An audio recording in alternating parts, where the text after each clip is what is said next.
Tap కేసుకి సంబంధించి మరిన్ని అప్డేట్స్ మా ప్రతినిధి హైదరాబాద్ నుండి కుమార్ అందిస్తారు. కుమార్ చెప్పండి, ఫోన్ ట్యాపింగ్ కేసు మలుపు తిరుగుతుంది. రాధాకిషన్ రావు అయితే రిమాండ్ రిపోర్ట్లో కీలక విషయాలైతే వెల్లడైనట్టుగా తెలుస్తుంది. దీనికి సంబంధించి అసలు పూర్తి అప్డేట్స్ ఏంటి? ప్రభాకర్ రావు ఆదేశాలతో ఇటు భవ్య సిమెంట్ యజమాని ఆనంద్ ప్రసాద్ నుంచి 70 లక్షలు సీజ్ చేశామని ఇటు రాధాకిషన్ రావు అయితే తెలిపారు. దీనికి సంబంధించి అసలు పూర్తి అప్డేట్స్ ఏంటి? Thank you Amini.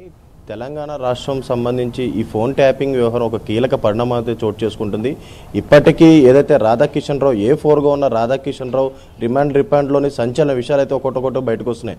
మొత్తానికి ఏదైతే రాధాకిషన్ రావు ఇచ్చిన ఇన్ఫర్మేషన్ ప్రకారం మనం చూసుకున్నట్టయితే ఏదైతే గత ఎన్నికలకు సంబంధించి అంటే 2018 ఎన్నికలు కావచ్చు, దుబ్బాక, మునుగోడు బై ఎలక్షన్స్ కావచ్చు, అలాగే 2023 ఎన్నికలు కావచ్చు, వీటి ఎలక్షన్స్ జరిగే సమయంలోని ఏదైతే ప్రతిపక్ష నేతలకు సంబంధించి కొన్ని డబ్బులు అయితే సీజ్ చేశారు. రఘునందన్ రావుకు సంబంధించి ₹1 కోటి అయితే సీజ్ చేయడం జరిగింది. అలాగే భవ్య సిమెంట్కి సంబంధించి సుమారు 70 లక్షలు సీజ్ చేయడం జరిగింది. అలాగే కొంతమంది నేతలకు సంబంధించిన ఎలక్షన్ అమౌంట్ కూడా సీజ్ చేయడం జరిగింది. ఈ అంతటి కూడా ఫోన్ ట్యాపింగ్ ద్వారానే వీళ్ళందరూ కీలక సమాచారం ప్రణీత్ రావు ఇలా రాధాకిషన్ రావుకి ఇవ్వడం, రాధాకిషన్ రావు ప్రభాకర్ రావుకి ఇవ్వడం, అక్కడి నుంచి పోలీస్ టీంకి అంటే ప్రత్యేకంగా ఒక పోలీస్ టీం కూడా ఏర్పాటు చేసుకున్నారు. వాళ్ళ కమ్యూనిటీకి సంబంధించిన ఒక పోలీస్ టీంని సపరేట్గా ఈ ఫోన్ ట్యాపింగ్ గురించి అయితే ఏర్పాటు చేసుకోవడం జరిగింది. అలాగే మరొక పక్క ఏదైతే వాళ్ళు ఇచ్చిన ఇన్ఫర్మేషన్ ప్రకారమే అప్పటి బీఆర్ఎస్ ప్రభుత్వం ఆపోజిట్గా ఉన్న ప్రతిపక్ష నేతలకు సంబంధించి ఈ అమౌంట్లు అయితే సీజ్ చేయడం జరిగింది. ఇవన్నిటి కూడా కిషన్ రావు రిమాండ్ రిపోర్ట్లో అయితే వెల్లడించడం జరిగింది. అలాగే మరొక పక్క ఏదైతే 8 టాస్క్ ఫోర్స్ సంబంధించి 8 టాస్క్ ఫోర్స్ వాహనాల్లోని ఏదైతే ఎలక్షన్కి సంబంధించిన డబ్బు కూడా సరఫరా చేసినట్లయితే ఆయన అయితే చెప్పారు.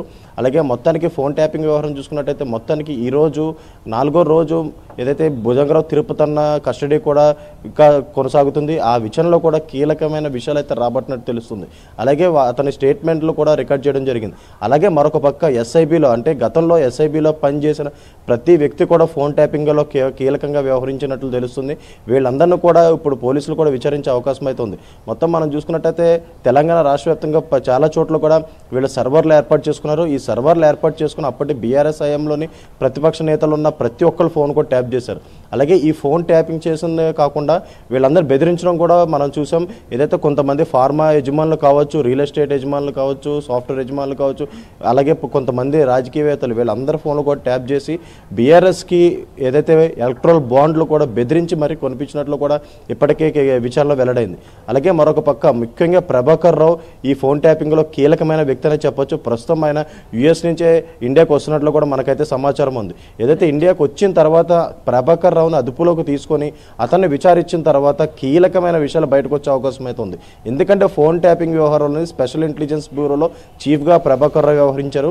అతని ఆదేశాలతోనే రాధాకిషన్ రావు కావచ్చు, భుజంగరావు కావచ్చు, తిరుపతన్న, అలాగే ప్రణీత్ రావు వీళ్ళందరూ కూడా ప్రభాకర్ రావు ఇచ్చిన ఆదేశాల మేరకే ఈ ఫోన్ ట్యాపింగ్లు అయితే చేశారు. మొత్తానికి బీఆర్ఎస్ ఖచ్చితంగా గవర్నమెంట్లో ఉండేలాగా ఈ ఫోన్ ట్యాపింగ్ వ్యవహారం జరిగిందని చెప్పొచ్చు. గత 2 సార్లు కూడా బీఆర్ఎస్ ప్రభుత్వం ఏర్పాటు చేసింది. ఈ ప్రభుత్వ ఏర్పాట్లలోనూ కూడా ఏదైతే ఫోన్ ట్యాపింగ్ కీలకంగా వ్యవహరించింది. అలాగే మరొక పక్క కేటీఆర్ కూడా ఈ ఫోన్ ట్యాపింగ్ పై స్పందించడం జరిగింది. ఏదైతే 1-2 ఫోన్ ట్యాపులు చేసి ఉండొచ్చు, దీనికి ఇంత రాద్ధాంతం చేయాల్సిన అవసరం లేదంటూ కూడా ఆయనైతే వ్యాఖ్యానించారు. ఈ నేపథ్యంలోనే ప్రస్తుతం కాంగ్రెస్ గవర్నమెంట్ అయితే తెలంగాణలో ఉంది. అప్పటి బీఆర్ఎస్ హయాంలోని ప్రతిపక్ష నేతగా అయితే రేవంత్ రెడ్డి ఉన్నారు. ఆ సమయంలోని రేవంత్ రెడ్డి కావచ్చు, ఆయన సోదరులు, బంధువులు అందరు ఫోన్లో ట్యాప్ చేశారు. ఈ నేపథ్యంలోనే ప్రస్తుతం కాంగ్రెస్ గవర్నమెంట్ వచ్చిన తర్వాత ఈ ఫోన్ ట్యాపింగ్ వ్యవహారం చాలా సీరియస్గా తీసుకుంది.